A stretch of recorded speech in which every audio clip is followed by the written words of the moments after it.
7월 15일 수요일 새벽 예배를 하나님께 올려드리겠습니다. 오늘 함께 하실 찬송가는 찬송가 478장입니다.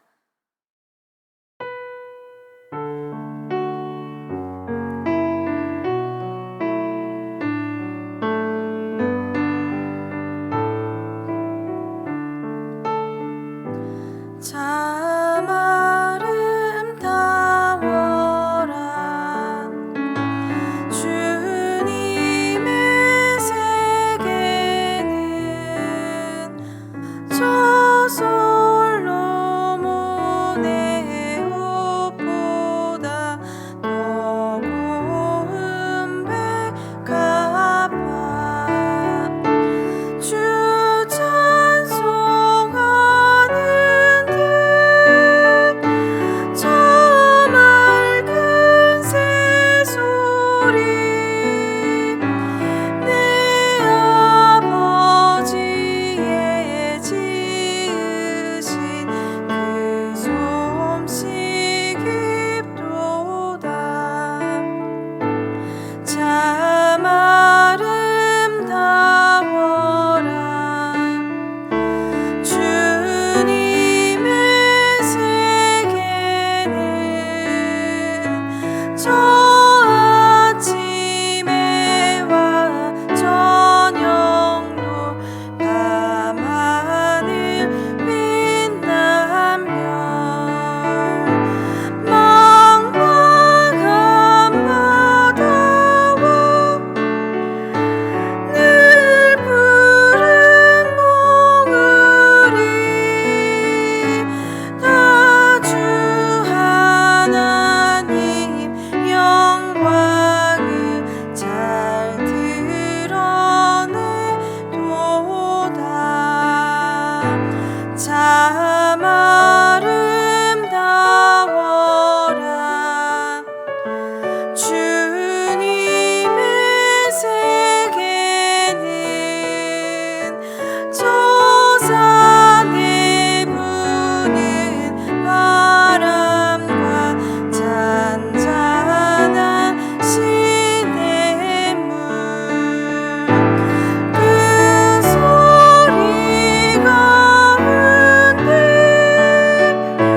주 음성 들리니 주 하나님의 큰 뜻을 나 알듯 하도다.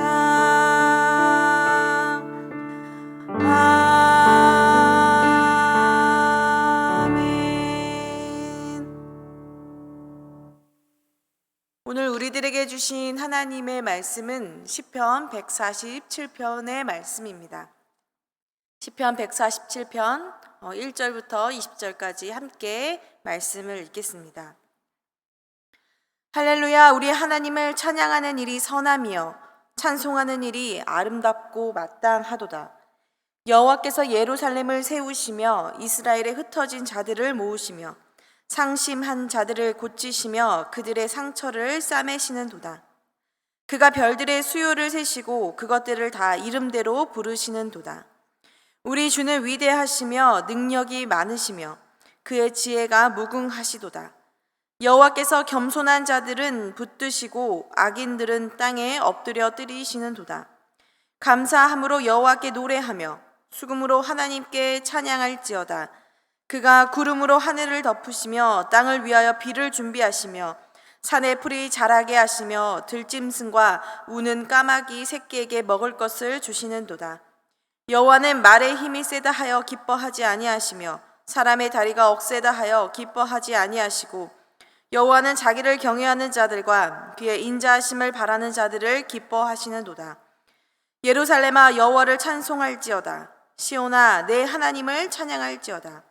그가 내 문빗장을 견고히 하시고 내 가운데 있는 너의 자녀들에게 복을 주셨으며 내 경내를 평안하게 하시고 아름다운 밀로 너를 배불리시며 그의 명령을 땅에 보내시니 그의 말씀이 속히 달리는도다.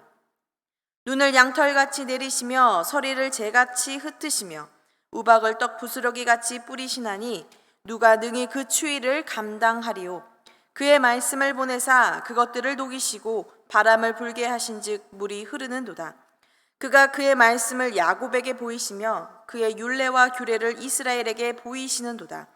그는 어느 민족에게도 이와 같이 행하지 아니하셨나니 그들은 그의 법도를 알지 못하였도다. 할렐루야. 오늘 함께 저희들이 낭독한 시편은 어제 함께 읽었던 147편의 말씀입니다. 목사님께서 말씀하셨듯이 이 시편은 하나의 노래이자 또 두 가지 시편으로 불리는 시편입니다. 그래서 저희는 오늘 12절부터 20절까지의 말씀을 집중적으로 보고자 합니다.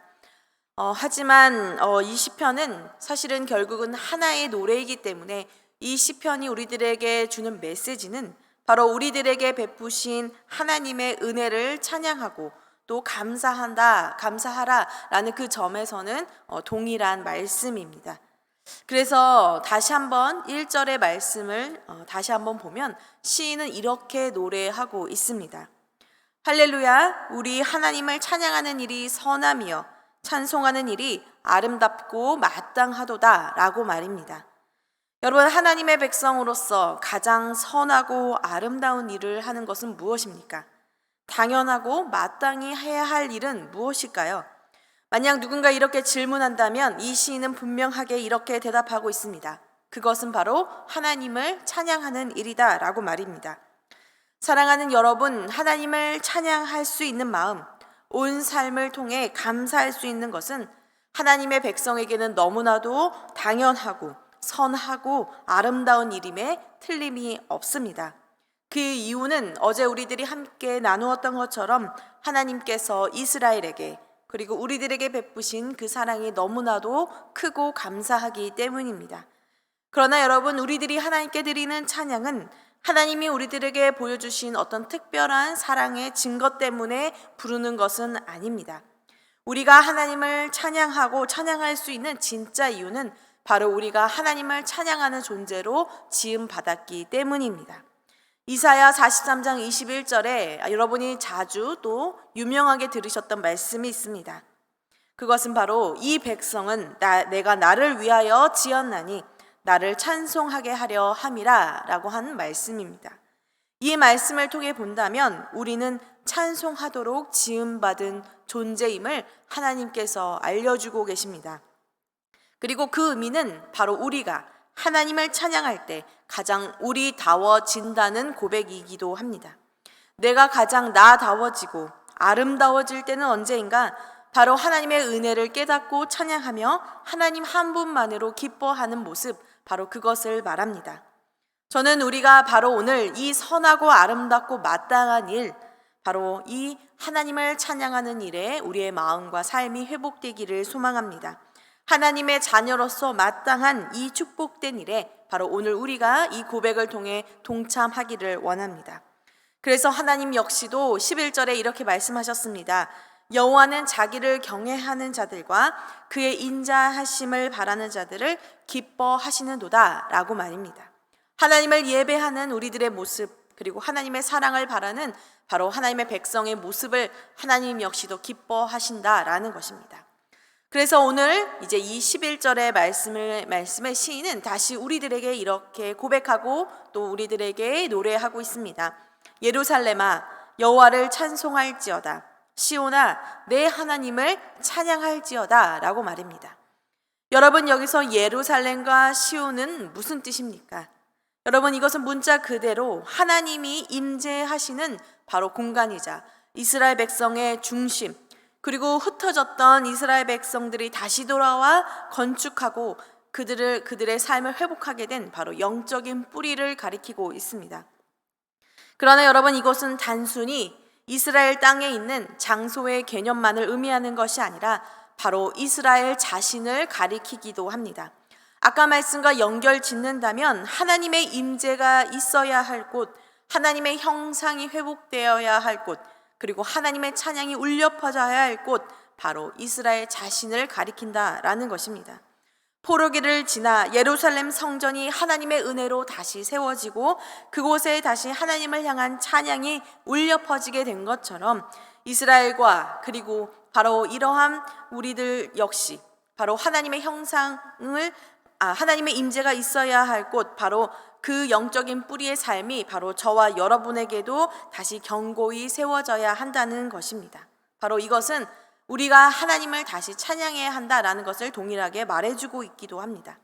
저는 그래서 오늘 1절과 22절의 말씀을 통해 혹시 우리의 삶 가운데 무너져 있던 예배의 삶이 있다면 다시 우리들의 예배, 하나님을 찬양하는 예배의 삶이 회복되기를 기도합니다. 이제 시인은 어제 말씀과 더불어 오늘 찬양하는, 우리가 이렇게 하나님을 찬양하는 이 하나님께서 어떤 하나님이신지, 그 하나님이 이스라엘에게 어떠한 은혜를 주셨는지를 다시 노래하는 것을 볼 수가 있습니다. 먼저 13절의 말씀을 보면 하나님이 이렇게 말씀하십니다. 내 문빗장을 견고하게 하셨다라고 말입니다. 여러분, 이것은 바로 하나님께서 그들의 삶을 견고하게 지키셨다라는 뜻을 가지고 있습니다. 또 14절에 보면 내 경내를 평안하게 하셨다라는 뜻을 가지고 있습니다. 이것도 같은 표현인데요. 즉 하나님께서 적에게 침입을 받지 않도록, 또 적이 온다 할지라도 하나님께서 그들을 지키셔서 그들의 삶을 평안하게 하신다라는 뜻을 가지고 있습니다. 또 하나님이 그들을 이렇게 보호하심으로 인하여 그들 가운데 있는 바로 그들의 자녀, 그 자녀들에게 복을 주고 계시다라고도 말하고 있습니다. 또 하나님께서 그들을 아름다운 밀로 배부르게 하셨다라고도 고백하고 있습니다. 여러분, 이 모든 것이 바로 하나님이 그들에게 주신 너무나도 귀한 복을 가리키고 있습니다. 그러나 여러분, 이것보다 더 귀한 복을 하나님이 주셨음을 오늘 시인은 노래하고 있는데요. 바로 그것은 15절의 말씀입니다. 그의 명령을 땅에 보내나니 그의 말씀이 속히 달리는도다 라고 말하고 있습니다. 여러분, 하나님이 우리들에게 주신 복 중 가장 큰 복이 무엇입니까? 그것은 바로 하나님이 우리들에게 말씀을 주셨다라는 것입니다. 시인은 하나님께서 명령을 이 땅에 내리고 보내시자마자 그 명령인 말씀이 속히 달린다라는 그런 재미있는 표현을 하고 있습니다. 즉 하나님의 말씀이 선포되는 순간 그 즉시 이 땅의 모든 만물들이 하나님의 말씀을 따라 그 말씀에 순종하고 있음을 이렇게 문학적으로 표현하고 있는 것입니다.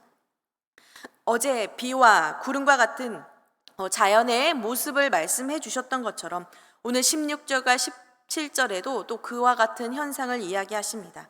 눈을 양털같이 내리시고 서리를 재같이 흩으시고 또 우박을 떡 부스러기 같은 모습으로 내리게 하시는 하나님, 이 모든 자연의 모습들이 다 하나님의 말씀을 통해서 나타낸 모습임을 보여주고 있는 것입니다.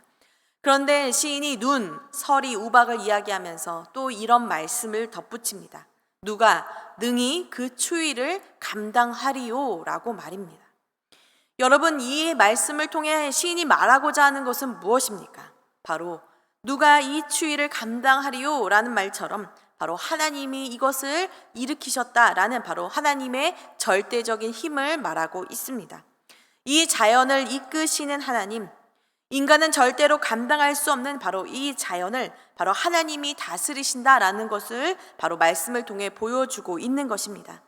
그런데 여러분, 그러한 절대적인 하나님에 비해 여러분 우리들의 모습은 어떠합니까?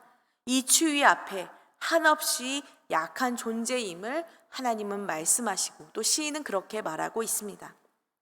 그러나 여러분, 우리는 당연히 이 추위를 이겨낼 재간이 없는 너무나도 약한 존재이지만 이 시인은 우리의 약함만을 강조하고 있는 것이 아니라 그 약함을 아시고 우리의 약함을 돌보시는 바로 하나님의 강함을 노래하고 있는 것입니다. 그래서 18절에 이렇게 말합니다. 그의 말씀을 보내사 그것들을 녹이시고 바람을 불게 하신즉 물이 흐르는 도다라고 말입니다. 누구도 감당할 수 없는 그 막강한 추위가 바로 언제나 우리의 삶 가운데 찾아오지만 하나님은 말씀하셔서 그 막강한 추위가 어느새 다 녹게 하시고 또 바람을 불어일으키셔서 그것이 물처럼 흐르게 하신다라는 것입니다. 여러분, 겨울이 지나 봄이 오는 계절, 바로 이것을 누가 하고 계십니까? 바로 하나님이 하고 계시다라는 것입니다. 사랑하는 여러분, 이 말씀을 통해 오늘 하나님이 우리들에게 주시는 은혜는 무엇입니까? 비록 여러분 우리가 살아가면서 우리는 감당할 수 없는 수많은 추위, 우리의 힘으로는 도저히 당해낼 재간이 없는 그런 상황들이 있지만 여러분, 하나님이 우리의 삶에 말씀하고 명하시면 여러분, 그 모든 상황은 하나님의 손에 의하여 녹아지고 물과 같이 된다는 것을 우리들에게 말씀하고 계시는 줄 믿습니다. 또한 그뿐만이 아닙니다. 여러분, 얼어붙은 것은 우리의 상황만을 가리키지 않습니다. 여러분, 얼어붙은 것은 우리의 마음일 때도 있습니다. 삶의 문제로, 관계의 어려움으로, 또 미래의 걱정에 대한 소망을 잃은 우리들의 마음, 또한 죄의 문제로 인하여 하나님을 바라보지 못하게 된 굳어진 우리들의 모습, 그 마음, 여러분, 이 마음에 여러분, 하나님의 말씀이 다시 내려지고 말씀의 바람이 우리의 마음을 다시 말씀이 우리의 마음을 다시 스친다면 여러분, 꽁꽁 얼어붙은 우리의 심령에도 바로 하나님의 따스한 빛이, 소망의 빛이 임하게 된다는 것을 말하고 있는 것입니다. 결국 우리들이 감사하고 찬양해야 할 하나님의 은혜는 바로 이 모든 것을 가능케 하시고 모든 것을 회복시키시는 바로 하나님의 말씀이 저와 여러분의 가운데 있다라는 것입니다. 그래서 진정한 복은 하나님이 바로 우리들에게 주신 바로 이 말씀이 우리의 삶에 뿌리 내려져서 우리의 메마른 땅을 다시 살리게 하는 것입니다. 여러분, 그렇게 되면 여러분, 우리 안에 하나님의 향한 감사와 찬양은 더욱더 터져 나오게 될 것입니다. 예배자인 우리의 형상이 다시 회복될 것입니다. 그래서 시인의 19절에 말씀을 주신 바로 이 하나님을 이렇게 노래합니다. 그가 그의 말씀을 야곱에게 보이시며 그의 율례와 규례를 이스라엘에게 보이시는도다 라고 말입니다. 이 온 땅에 하나님의 말씀만이 선포되는 것이 아니라 바로 야곱 그리고 이스라엘에게도 하나님의 가장 복된 말씀이 선물로 주어졌다라는 것입니다. 그러면서 말씀을 주신 하나님의 은혜를 마지막으로 이렇게 찬양합니다. 20절의 말씀, 그가 어느 민족에게도 이와 같이 행하지 아니하셨나니 그들은 그의 법도를 알지 못하였도다. 할렐루야. 여러분, 그 민족 어느 민족에게도 말씀을 주시지 않았다라는 이 고백, 여러분, 이 고백은 그들만이 하나님의 말씀을 받았다라는 교만한 우월주의를 이야기하는 것이 아닙니다. 여러분, 이것은 자신들이 그 어떠한 자격도 되지 않고 그 어떠한 공로를 한 것도 없으나 하나님께서 큰 은혜를 바로 그들에게 베푸셨다, 그 귀한 말씀을 이스라엘에게 주셨다라는 것에 대한 감사이자 찬양입니다. 그리고 동시에 온 백성에게 바로 이 말씀을 주신 하나님을 함께 찬양하자라고 초청하는 말씀입니다. 사랑하는 여러분, 이 말씀은 곧 우리들에게도 주시는 말씀입니다. 우리가 하나님을 찬양해야 하는 바로 복된 이유는 하나님이 바로 우리들에게 말씀을 주셨기 때문입니다. 특별히 말씀으로 이 세상에 오신 예수 그리스도, 바로 그 예수님이 우리들에게 오심으로 바로 그것이 바로 우리들에게 가장 큰 복이자 선물임을 깨달아야 합니다. 말씀을 통해 우리 가운데 오신 바로 이 예수님으로 인하여 우리는 하나님의 백성이 되었을 뿐만이 아니라 그 말씀으로 인해 우리의 삶의 모든 추위가 녹고 굳어진 우리의 마음이 녹아 여러분, 예배하는 백성으로, 하나님을 찬양할 수 있는 백성으로, 영원한 삶을 얻을 수 있는 백성이 된 것에 바로 우리들의 모든 기쁨이라는 것을 기억해야 합니다. 여러분, 그렇다면 이렇게 말씀을 받은 백성으로서 우리는 어떤 삶으로 초청을 받고 있습니까? 첫 번째, 그것은 바로 앞에서 말했듯이 우리가 말씀으로 우리 가운데 오시는 바로 이 하나님을 마땅히 찬양하고 감사하는 삶, 즉 회복된 예배자의 삶을 살아야 합니다. 그리고 두 번째는 무엇입니까? 바로 우리 가운데 임하신 그 말씀이 바로 우리의 삶 가운데 이루어지는 것입니다. 여러분, 모든 자연이 하나님의 말씀을 따라 그 말씀에 순종하고 자신의 아름다운 빛을 드러내는 것처럼 여러분, 우리 안에 뿌려진 하나님의 말씀이 과연 무엇을 뜻하는가, 오늘 나에게 무엇을 말하시는가, 여러분, 그 말씀을 다시 한번 되새기고 그 말씀을 우리의 마음을 담아 여러분, 우리 역시도 우리 안에 말씀의 빛이 드러나는 것, 바로 이것이 말씀을 받은 자의 합당한 삶일 것입니다. 이스라엘 백성을 제사장과 거룩한 나라가 되게 세우신 하나님의 뜻처럼 날마다 우리에게 말씀으로 함께 해주시는 바로 이 귀한 하나님의 은혜를 깨닫고, 여러분, 오늘도 주님, 이 말씀이 내 안에 임하셔서 말씀이 나를 다스리시고 나를 이끌어 세상에 주님을 나타낼 수 있는 그런 빛된 백성이 되게, 자녀가 되게 하옵소서. 라고 기도하는 저와 여러분이 되기를 원합니다. 물론 여러 번 우리는 할 수 있는 일이 그렇게 많지 않을 수도 있습니다. 그러나 찬양하는 예배자의 삶을 다시 한번 회복하고 매 순간 우리들의 행동 속에서 하나님의 말씀을 따라 살기로 노력하며 나간다면 하나님은 그런 저희들의 모든 모습을 기뻐하시고 우리의 삶을 축복하시리라 믿습니다. 사랑하는 여러분, 말씀을 맺겠습니다. 오늘도 우리들에게 맡겨주신 바로 이 말씀을 기억하면서 이 말씀이 저와 여러분의 오늘의 하루에 뿌리 내려지고 우리들의 메마르고 우리들의 강팍하고 우리들의 추운 우리의 삶과 우리의 마음을 녹이시고 우리들에게 하나님이 주시는 다시 소망이 흐를 수 있도록 저와 여러분이 하나님만을 다시 한번 바라볼 수 있는 그런 하루가 되기를 원합니다. 우리를 회복시키시는 이 하나님의 말씀을 붙잡고 그렇게 복된 하루가 되시는 만나교회 모든 성도님들이 되시기를 기도합니다. 기도하겠습니다. 하나님 감사합니다. 선하고 아름답고 마땅한 하나님을 찬양하는 삶, 하나님께 감사하는 삶, 하나님 이것이 우리들의 힘이자 우리들의 소망이자 하나님 우리들의 기쁨이 되기를 소망합니다. 오늘도 우리들의 삶의 주변은 언제나 추위로 가득합니다. 하나님 꽁꽁 얼어붙은 경제 상황, 하나님 아버지 도저히 빠져나갈 수 없는 우리의 힘으로 감당할 수 없는 코로나의 상황, 하나님 아버지 우리의 삶과 우리들의 모든 관계의 어려움들도 너무나도 하나님 우리의 마음을 얼어붙게 만듭니다. 그러나 아버지 당신이 우리의 마음 가운데 말씀의 빛을 비추시고 저희들의 마음에 하나님 모든 것이 다시 살아나고 봄의 풀과 같이 여름의 무성한 풀과 같이 정말 무성하게 하나님 자라나는 그런 나무와 같이 저희들의 삶에 하나님의 빛으로 하나님의 말씀의 은혜로 아버지 저희들이 그렇게 예배자의 삶을 다시 회복할 수 있도록 주님 인도하여 주시고 하나님 그런 하나님을 바라볼 때 하나님이 주신 놀라운 축복에 참여하는 저희들이 될 수 있기를 원합니다. 오늘도 흩어져 있는 모든 만나교회 성도님들 하나님 지켜주시고 하나님의 더 없는 축복으로 평안케 하시며 지켜 돌보아 주시옵소서. 하나님께 모든 것 감사드리며 예수님의 이름으로 기도합니다. 아멘.